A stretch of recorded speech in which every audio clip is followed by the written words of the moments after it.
Assalamualaikum warahmatullahi wabarakatuh. Assalatu wassalamu ala asrafil anbiya wal mursalin wa ala alihi wa sahbihi ajma'in. Allahumma salli ala sayyidina Muhammad wa ala alihi wa sahbihi ajma'in. Wa qala Allah ta'ala fi kitabil karim, Rabbi shrah li sadri wa yassir li amri wahlul 'uqdatam min lisani yafqahu qawli, amma ba'du. Para sahabat-sahabat sekalian, mari kita saksikan keseruan dan kelucuan Pendeta Bapak Lamsen ketika berdialog dengan Hasan Madura. Bapak Lamsen ini selalu menghindar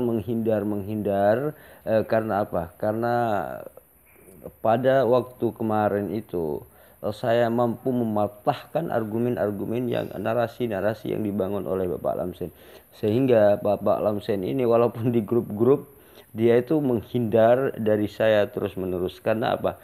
Karena saya karena Pak Lamsen tahu saya akan mematahkan semua argumennya gitulah.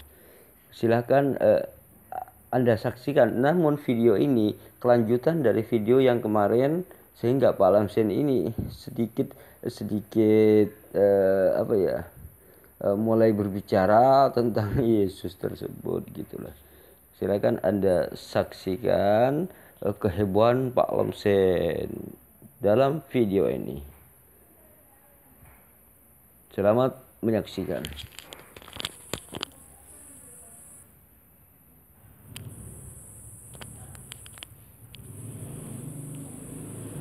Di mana kamu bisa menjelaskan? Kamu tidak bisa bedakan manusia Yesus dengan manusia biasa. Ada nggak manusia biasa seperti Yesus datang dari surga, kembali ke surga? Ada nggak? Ada nggak manusia biasa yang mampu memberi hidup kekal? Ada nggak manusia biasa yang menerima segala kuasa di bumi dan segala kuasa di surga? Itu kamu nggak pernah jawab. Begini Pak Lamsen ya, yang namanya manusia itu ya tetap manusia gitu loh Pak Lamsen. Karena apa? Karena nggak ada keterangan atau pengakuan diri Yesus itu sebagai Tuhan gitu. Kenapa dianggap Tuhan? Itu kan asumsi namanya Pak Lamsen. Lah orang gini Pak Lamsen ya, orang itu misalkan percaya kepada Hanuman misalkan gitu. Hanuman itu adalah monyet. Monyet itu apa ya? Hanuman itu mampu memindahkan gunung gitu. Mana ada monyet mampu memindahkan gunung gitu? Kan gitu kalau itu. Bahkan Yesus pun nggak bisa memindahkan gunung gitu loh. Berarti kan lebih hebat Hanuman. Nah, seperti itu misalkan gitu loh. Karena apa? Karena setiap manusia itu mempunyai keahlian sendiri-sendiri gitu loh. Mempunyai apa ya? Kekuasaan sendiri-sendiri gitu loh. Kekuatan sendiri-sendiri gitu loh. Kenapa? Karena itulah karunia dari Allah Subhanahu wa taala gitu loh Pak. Artinya Yesus itu adalah diberikan sebuah mukjizat oleh Allah Subhanahu wa taala gitu loh. Bukan berarti yang bermukjizat itu Tuhan gitu loh Pak. Mukjizat itu pemberian Tuhan kepada manusia gitu. Itu namanya mukjizat. Contoh, Nabi Musa bermukjizat, Nabi Nuh bermukjizat, semua para utusan Tuhan itu bermukjizat. Bahkan Nabi Ibrahim pun bermukjizat gitu. Abraham itu dibakar itu sama raja itu tidak apa-apa, bahkan apinya itu terasa dingin bagi Nabi Ibrahim gitu. Nah, itu semua adalah mukjizat sesuai dengan zaman atau sesuai dengan keadaan kaumnya itu sendiri gitu. Mukjizat itu diberikan sesuai dengan kaumnya itu sendiri gitu loh. Kan begini, misalkan gini ya. Oh, Yesus itu kan nggak punya bapak, begini, begitu. Nah, karena begini, intinya begini ya. Orang Yahudi itu kan sangat bangga dengan wah ini keturunan silsilah saya ini dari Abraham, dari Daud ini, wes membanggakan silsilahnya kan begitu. Nah, Allah mengutus Nabi Isa ini diberikan kepada orang Yahudi ini tanpa silsilah gitu. Artinya maksudnya tanpa silsilah di sini kan, kalau silsilah itu seharusnya nasabnya itu dari bapak, dari seorang ayahnya gitu, dari ayahnya. Kalau dari ibu itu biasanya itu tidak dihitung gitu loh, tidak dihitung. Artinya Yesus, artinya Yesus ini diberikan kepada Bani Israel karena terlalu membangga-banggakan ayahnya, karena terlalu membangga-banggakan, wah saya ini keturunan ini gitu loh. Makanya Allah memberikan seorang utusan di Israel itu dari kalangan Israel itu sendiri yang tanpa melalui proses ayah gitu loh. Itulah sebenarnya hikmah dibalik kenapa Allah memberikan ini. Kenapa? Karena agar supaya tidak terlalu membanggakan. Karena manusia itu sebenarnya sama gitu loh. Di hadapan Allah itu semua manusia itu sama.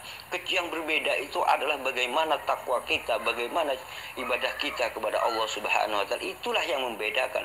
Baik itu Yahudi, baik itu Arab, baik itu manapun, baik itu orang Indonesia, itu sama semua di hadapan Allah Subhanahu wa taala gitu loh Pak Lamsin.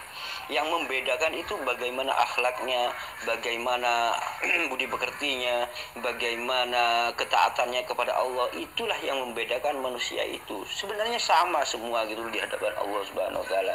Walaupun itu keturunan siapapun itu gak peduli gitu loh. Kalau dia itu menentang Allah, tetap aja dia itu akan dipanggang di neraka gitu loh Pak Lamsen. Kalau masalah beda itu wajar gitu loh Pak Lamsen. Bahkan nabi satunya dengan utusan satunya dengan utusan lainnya itu berbeda-beda gitu loh. Contohnya Nabi Musa. Nabi Musa itu mempunyai kekuatan yang super gitu loh Bang. Dia itu mampu menaklukkan, dia itu mampu membuat runtuh kerajaan Firaun. Coba bayangkan.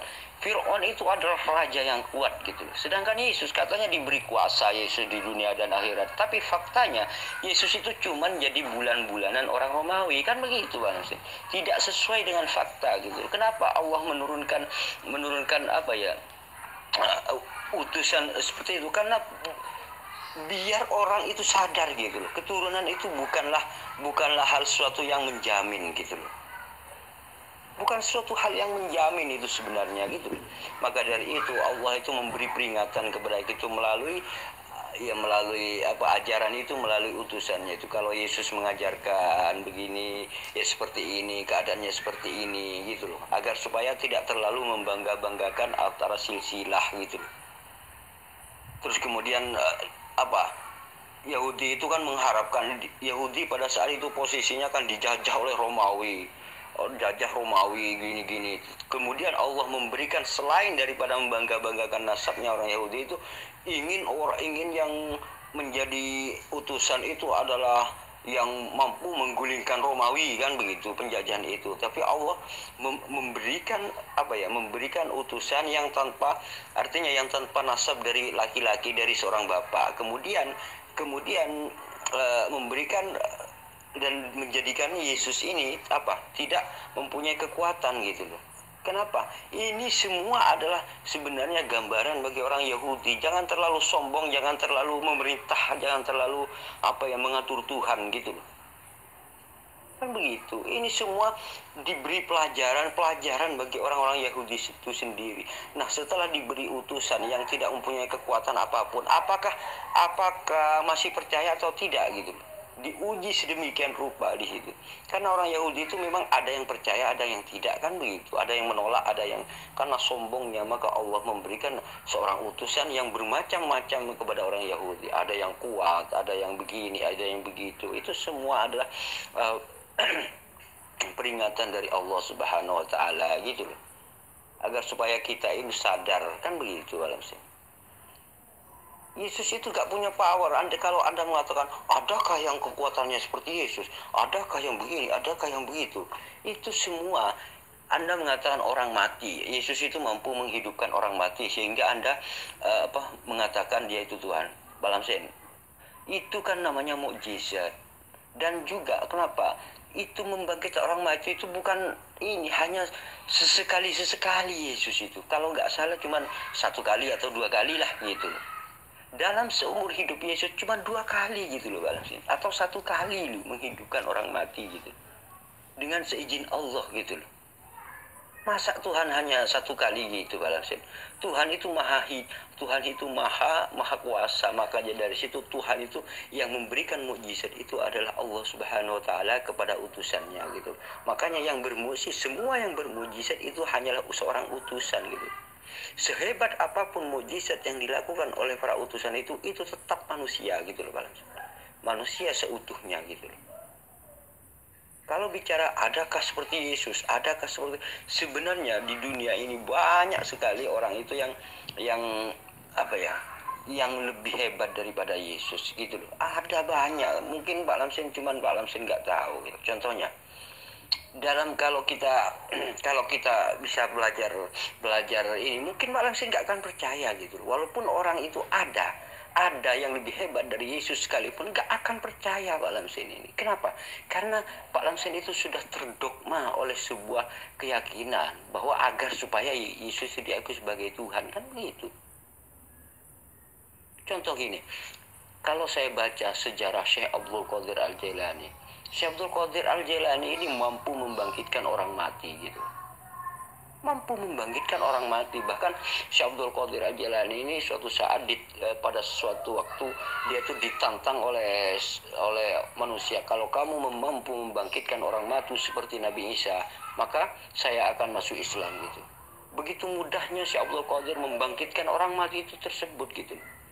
Nah, ini semua pemberian dari Allah. Ilmu-ilmu seperti ini adalah karunia dari Allah Subhanahu. Bukan berarti Syekh Abdul Qadir itu Tuhan, bukan. Itu karena pemberian dari Allah Subhanahu wa taala gitu. Sebuah kekuatan yang diberikan Allah kepada seseorang pilihan tersebut gitu. Nah, apakah Syekh Abdul Qadir ini seorang nabi karena diberi kekuatan seperti itu? Bukan gitu loh. Dia itu cuman manusia biasa, pengikut, bukan nabi, bukan rasul gitu. Tapi dia itu diberikan kekuatan oleh Allah Subhanahu wa taala gitu loh. Juga di Surabaya ini ada orang yang lebih hebat lagi. Kalau Yesus kan bangkit dari kematian, katanya sudah menaklukkan maut. Orang Surabaya ini Pak Lamsin mampu menaklukkan maut itu sampai 9 kali Pak Lamsin. Coba Anda bayangkan, sampai 9 kali. Kalau Yesus kan menaklukkan maut cuma 1 kali. Orang Surabaya ini menaklukkan maut itu sampai 9 kali. Nah, sampai sekarang pun kuburannya itu sampai menjadi sejarah gitu loh Pak Lamsin. Kalau Bapak Lamsin ke Surabaya, silakan datang ke makam Sunan Ampel. Nanti setelah di sana coba Anda tanyakan ke orang-orang masyarakat sekitar. Nah, Pak, siapa di sini yang bangkit dari kematian 9 kali? Nanti orang-orang sekitar situ pasti akan menjawab dan menunjukkan kepada Pak Lamsin gitu. Nah, hal-hal seperti itu bukan suatu alasan untuk dijadikan Tuhan gitu loh Pak Lamsin. Apalagi Yesus itu tidak pernah mengajarkan dirinya sebagai Tuhan gitu loh. Sehebat apapun manusia itu, sehebat apapun makhluk itu, bukan berarti dia itu Tuhan gitu loh Pak Lamsin. Bukan berarti Tuhan gitu loh. Walaupun monyet sekalipun kalau mampu memindahkan gunung, jangan dituhankan gitu loh. Mana ada monyet mampu memindahkan gunung? Apakah Anda akan mengatakan, oh itu titisan Tuhan? Tuhan juga, apakah begitu? Ya tidak gitu loh.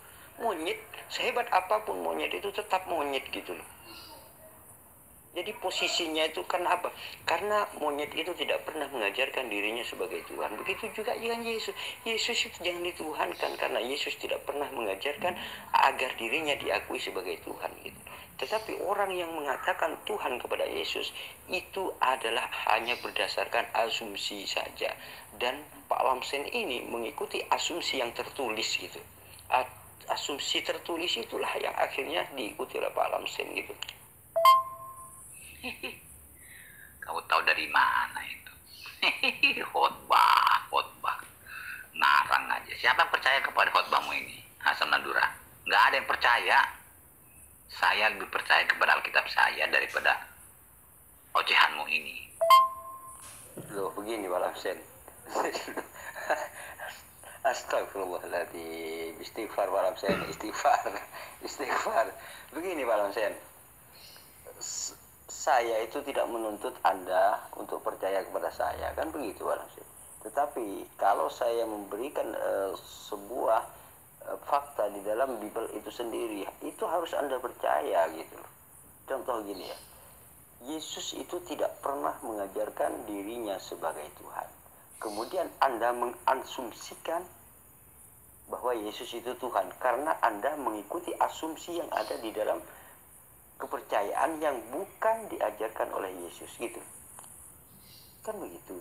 Artinya ada musuh Yesus yang sengaja menanamkan sebuah dogma, yang sengaja menanamkan sebuah asumsi gitu loh, sehingga digabungkan dengan memakai nama Yesus agar supaya orang tertipu, kan begitu, hanya dengan memakai nama Yesus kemudian dogma itu dimasukkan ke situ, maka akhirnya Anda mengikuti sebuah asumsi tersebut gitu. Orang yang menuhankan Yesus itu sebenarnya adalah berdasarkan asumsi, karena Yesus sendiri tidak pernah mengajarkan dirinya sebagai Tuhan gitu loh, Pak Lamsen. Dan Pak Lamsen ini mengikuti asumsi tersebut gitu. Bukan Pak Lamsen yang saya katakan berasumsi, tetapi Pak Lamsen ini mengikuti sebuah asumsi yang memang benar-benar dibangun oleh orang yang punya asumsi tersebut, kan begitu.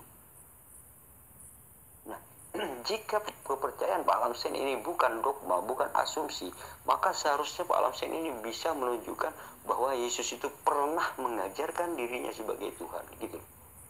Contoh, karena melihat Yesus ajaib apa gitu. Sebuah keajaiban itu bukan menunjukkan bahwa itu Tuhan, dia itu Tuhan, bukan. Karena apa?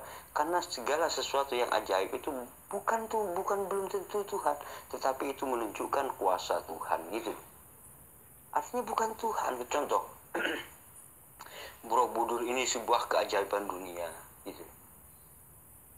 Borobudur walaupun seajaib-ajaibnya Borobudur, ya tetap batu yang tersusun-susun itu gitu loh, tetap bangunan gitu. Tidak boleh mengatakan bangunan itu, tidak boleh mengatakan Candi Borobudur itu Tuhan, walaupun Borobudur itu ajaib gitu. Begitu juga dengan Yesus. Tidak boleh mengatakan Yesus itu sebagai Tuhan walaupun Yesus itu ajaib gitu. Itu hanya semua asumsi gitu loh. Kenapa saya mengatakan itu sebuah asumsi? Karena Yesus sendiri tidak pernah mengajarkan kepada siapapun bahwa dirinya itu adalah Tuhan gitu. Itu hanya asumsi. Ibarat itu hanya klaim sepihak saja. Klaim orang-orang yang sengaja memakai nama Yesus untuk menyesatkan gitu. Kan gini Pak Lamsen. Paulus itu kan awalnya profilnya kalau saya baca dia itu kan musuh Yesus, kan begitu Pak Lamsen, musuh Yesus.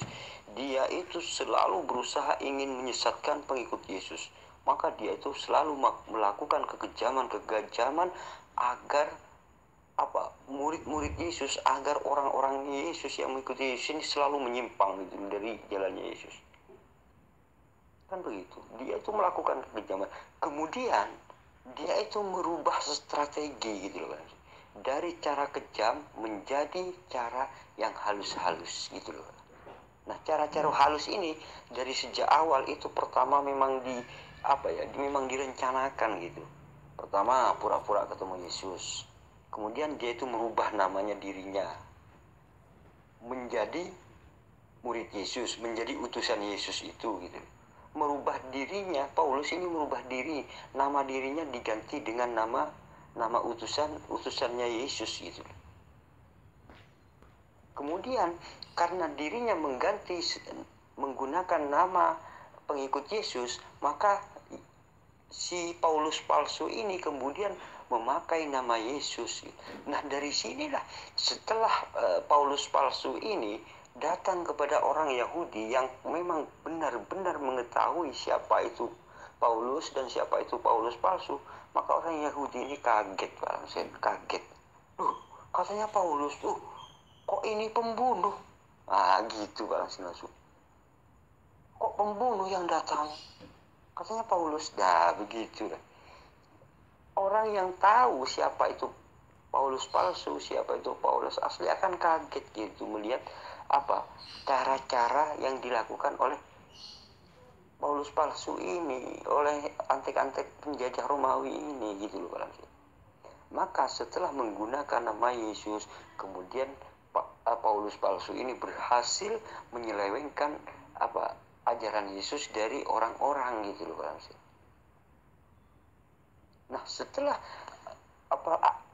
cara-cara seperti itu Paulus ini merasa berhasil, Apa yang dikatakan Paulus? Oleh karena kelicikanku, kerajaan Allah jadi melimpah. Gitu aja. Itu setelah merasa berhasil, setelah Paulus merasa berhasil, oleh karena kelicikanku, kerajaan Allah jadi melimpah, gitu loh. Nah, gitu. Itu karena cara-cara licik seperti itulah yang Paulus lakukan, sehingga apa? Kerajaan Allah dianggap melimpah, gitu loh. Pengikutnya itu artinya pengikut Paulus itu tambah banyak, gitu loh. Berkat cara kelicikan-kelicikan seperti itu, ini tergambar di dalam Alkitab loh, Pak Lamsin. Bukan karangan saya, gitu loh, Pak Lamsin. Karena saya pernah sering membaca Alkitab, gitu loh. Kalau saya cerita begini, Pak Lamsin, saya kenapa awal-awalnya itu saya membaca, kenapa saya ini membaca, tertarik kepada Alkitab, gitu loh, tertarik kepada Bible. Begini, akan saya ceritakan biar Anda itu tahu kenapa saya itu akhirnya membaca Alkitab, ya, biar Anda tahu, ya. Begini, Pak Mesin. Pada awalnya saya itu membaca Al-Qur'an, gitu loh, Pak Mesin. Di dalam Al-Qur'an itu dikatakan intinya begini. Di dalam Al-Qur'an itu dikatakan bahwa Isa sendiri tidak pernah mengajarkan dirinya sebagai Tuhan, gitu. Kalau nggak salah surat Al-Maidah ayat yang ke-116, gitu.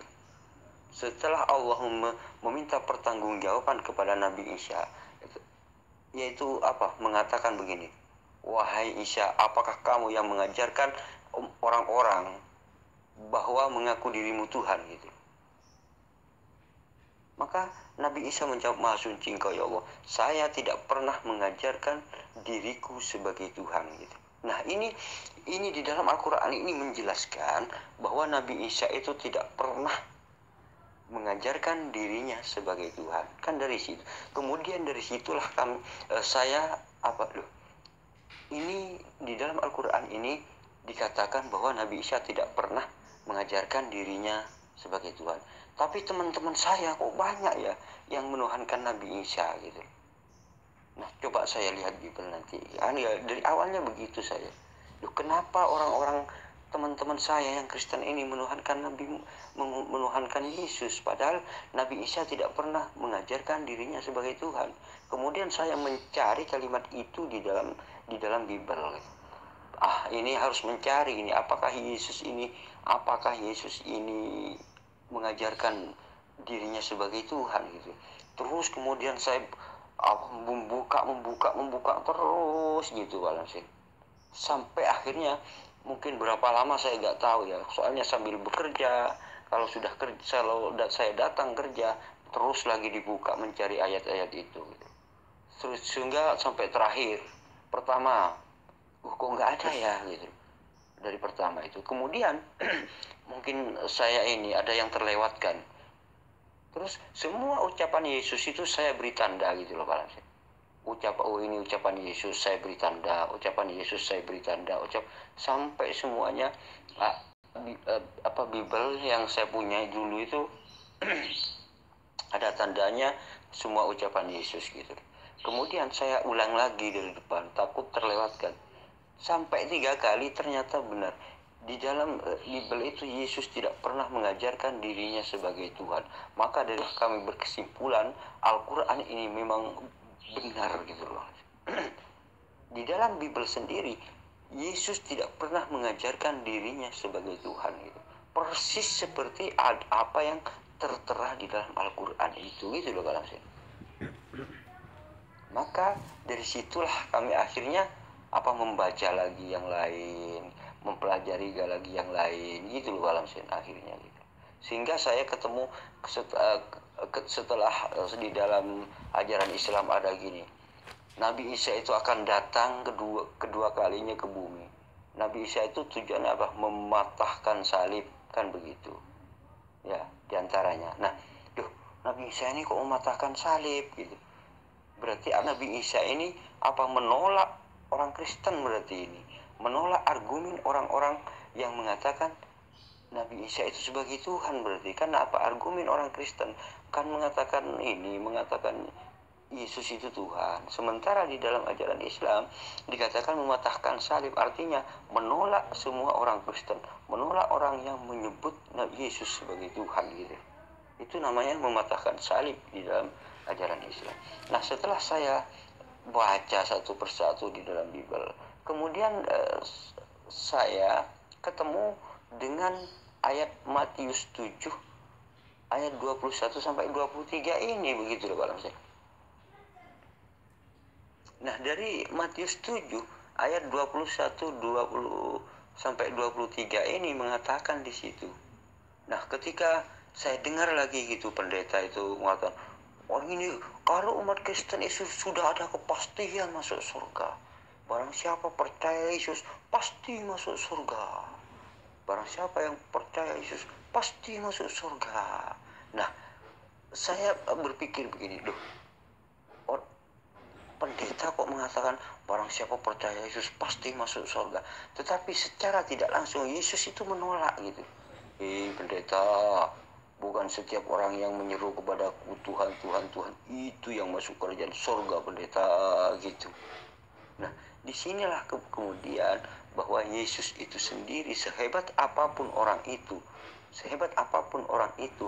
kalau memanggil Yesus sebagai Tuhan, dia itu tetap Yesus akan menolaknya gitu, dan tidak akan pernah masuk kerajaan surga gitu loh Balansir. Itu sebenarnya ketik bantahan terhadap pendeta itu sendiri sebenarnya gitu loh. Ayat-ayat atau ucapan ajaran Yesus itu membantah argumen pendeta itu sendiri. Ketika pendeta itu mengatakan barang siapa percaya Yesus sebagai Tuhan pasti, ini sebuah kepastian, pasti masuk surga, maka dengan tenang Yesus menjawab, "Hei pendeta,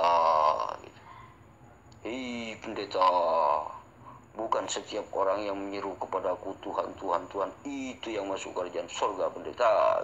Seperti itulah gambarannya gitu loh Pak Lansen. Itulah awalnya kenapa saya membaca Bible gitu loh Pak Lansen. Karena apa? Karena saya ini ingin mengetahui gitu loh Pak Lansen. Karena apa? Karena pertama itu karena orang itu bukan beranggapan begini Pak Lamsir. Kalau orang itu agama Kristen, dia itu akan mati-matian dan akan percaya kepada keyakinannya sendiri bahwa dia itulah yang benar gitu loh Pak Lamsir. Yang benar pasti orang Kristen itu pasti mengatakan agama Kristen itu benar kan begitu. Dan kemudian saya kan Islam, saya kan Muslim, saya mati-matian yang benar itu Muslim kan begitu Pak Lamsin. Nah, dari situlah akhirnya saya bersikap netral Pak Lamsin. Netral di sini benar-benar mempelajari secara otodidak gitu loh Pak Lamsin. Benar-benar mempelajari secara otodidak. Jangan-jangan sama-sama keduanya ini, satunya benar, saya benar, sama-sama klaim sepihak gitu. Kan begitu awalnya itu. Saya mengklaim agama Islam benar karena apa yang tertera di, kemudian orang Kristen mengklaim Kristen itu benar gitu. Ini kan sebuah klaim masing-masing gitu. Maka dari situ saya memadukan gitu loh alam saya. Kemudian mempelajari, ternyata setelah saya pelajari, Yesus sendiri tidak pernah mengajarkan dirinya sebagai Tuhan. Terus kemudian Yesus menolak Yesus mengatakan bukan setiap orang yang memanggil Yesus itu Tuhan yang masuk kerajaan surga. Artinya ketika ada pendeta mengatakan yang percaya Yesus pasti masuk surga dengan kepastian penuh, pasti masuk surga. Nah, maka Yesus menjawab pendeta itu, "Hei pendeta, bukan setiap orang yang menyeru kepada aku Tuhan, Tuhan itu yang masuk kerajaan surga, melainkan dia yang mengikuti kehendak Bapakku yang di surga." Gitu. Nah, berhubung melainkan dia yang kehendak Bapakku yang di surga, kemudian saya mencari kata kunci daripada kehendak Bapak itu. Nah, setelah saya cari ternyata Yesus menerangkan gitu loh langsung. Apa yang aku katakan bukan dari diriku sendiri, melainkan kehendak Bapa yang telah mengutus aku gitu loh. Artinya kehendak Bapa itu adalah apa yang Yesus ajarkan gitu loh langsung. Sementara orang yang menuhankan Yesus itu bukan berasal dari ajaran Yesus, asumsi. Artinya di sini saya saya harus meyakini bahwa Islam inilah yang paling benar gitu. Kan kan begitu. Nah, kemudian saya mempelajari tentang kekristenan, tentang nama sebuah agama gitu. Ternyata Yesus itu bukan Kristen gitu loh Bang Sen. Nah, Kristen ini hanya berasal dari asumsi orang lain juga gitu. Nah, disinilah saya berani mengatakan bahwa agama yang benar-benar dari Allah ini hanyalah Islam. Karena Islam itu memang agama dari Allah gitu. Sebuah nama agama yang benar-benar dari Allah. Sementara Kristen itu hanya berdasarkan asumsi manusia gitu. Kalau dia itu mengaku-ngaku pengikut Yesus kemudian diberi nama Kristen gitu. Itu hasil dari mimpi dari asumsinya sendiri gitu, bukan dari Yesus gitu loh. Dari situlah akhirnya saya memantapkan diri bahwa Muslim ini adalah agama yang paling benar dan yang benar-benar diridhoi oleh Allah Subhanahu wa taala. Itulah cerita saya gitu loh Pak Nasir. Istighfar apa? Untuk apa mendengarkan obrolan omongan yang kosong itu? Tidak berdasar, hanya ngarang ngoceh aja. Kamu itu disesuai dengan ajaran Alkitab. Ya, ngoceh aja kamu. Begini Pak Alsen, sebenarnya ya, yang tidak sesuai dengan Alkitab itu adalah orang yang menuhankan Yesus gitu loh Pak Alsen. Kenapa? Tidak sesuai dengan ajaran Yesus itu sendiri gitu loh. Tidak sesuai gitu loh. Berarti siapa kalau tidak sesuai gitu? Itu kan berarti ajaran manusia gitu loh Pak. Ajaran manusia kalau sudah tidak sesuai dengan ajaran Yesus itu ajaran manusia gitu loh. Apakah Anda Pak Lamsin mau mengikuti ajaran manusia gitu?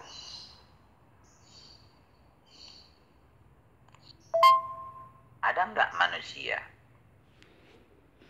berasal bahan bakunya dari surga atau dari Tuhan, lahir, mati, lalu bangkit, hidup kembali, naik ke surga? Ada nggak manusia seperti itu? Kalau nggak ada, berarti Yesus adalah Tuhan.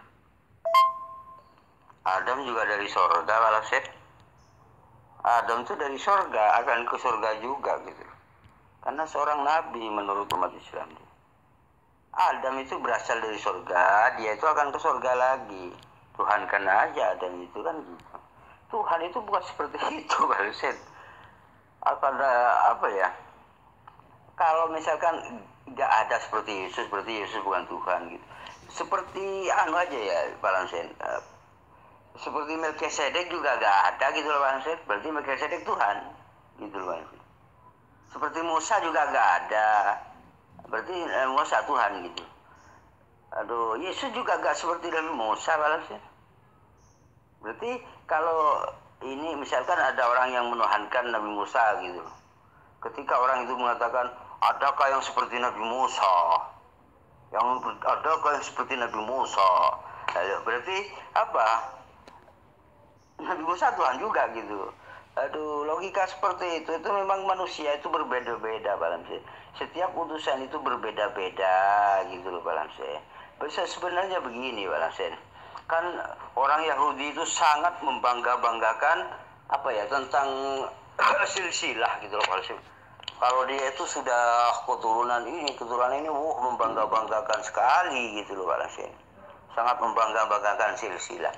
Maka dari situ Allah menurunkan apa? Seorang utusan yang tidak mempunyai silsilah dari ayahnya gitu. Kan kalau Yahudi membangga-banggakan silsilah dari orang tua, dari ayahnya kan begitu. Ayah ini, keturunan ini, nasabnya itu pasti digandengkan kepada ayahnya gitu loh Pak.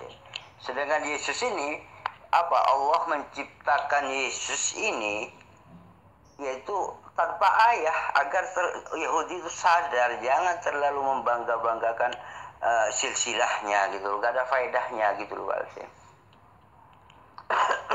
Maka Allah mengirim Yesus tanpa ayah gitu loh Pak. Nah ternyata benar fitnahan itu banyak sekali gitu loh. Sehingga Maria pun dituduh berzina segala macam gitu. Itu semua karena ya terlalu bangga gitu. Akhirnya silsilah Yesus pun dikait-kaitkan, dinisbatkan kepada sesuatu yang salah, dikaitkan kepada Yusuf gitu. Aduh pokoknya ya, demi adanya silsilah itu sebenarnya, karena Yahudi ini terlalu membangga-banggakan silsilah gitu aja sebenarnya.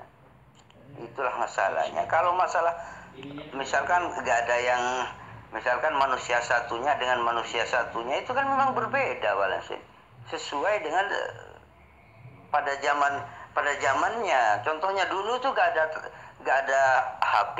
Apakah orang yang megang HP itu Tuhan? Kan begitu. Berbeda gitu loh balasnya. Setiap manusia itu berbeda-beda. Pak Lamsin dengan saya aja berbeda gitu loh balasnya. Kan gitu.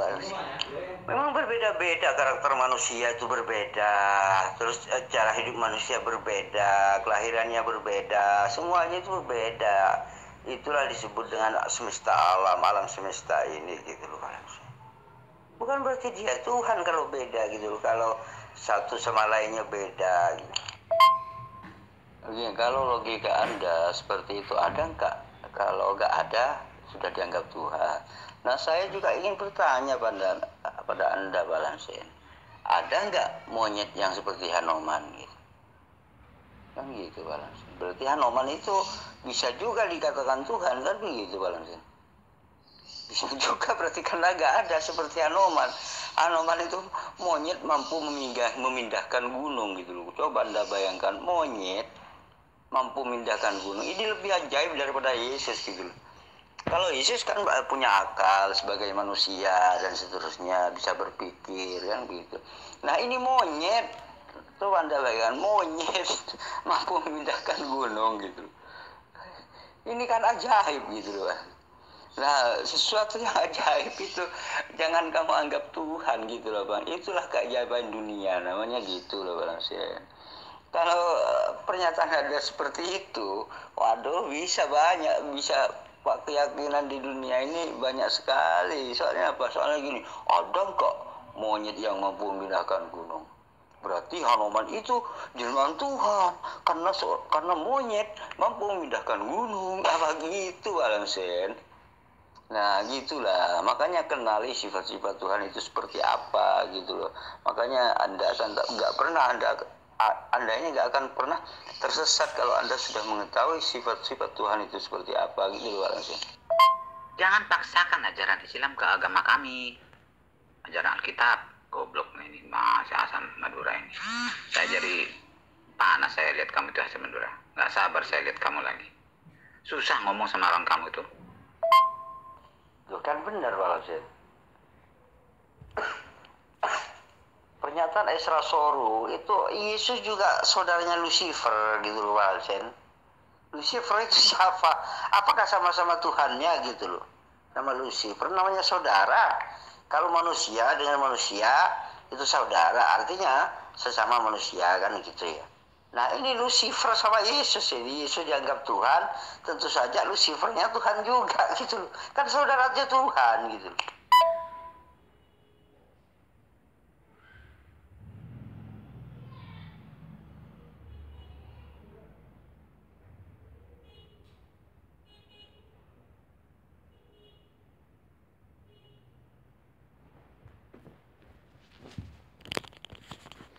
Nah begitulah keseruan dialog antara Hasan Madura dengan Bapak Lamsen. Terima kasih Anda telah setia menyaksikan atau mendengarkan VN ini gitu. Mudah-mudahan Anda yang mendukung channel ini mendapatkan hidayah dari Allah Subhanahu wa taala dan juga dimudahkan segala urusannya dan juga diberikan kesuksesan bagi Anda di dini wa dunya wal akhirah. Amin amin Allahumma amin. Terima kasih. Wassalamualaikum warahmatullahi wabarakatuh.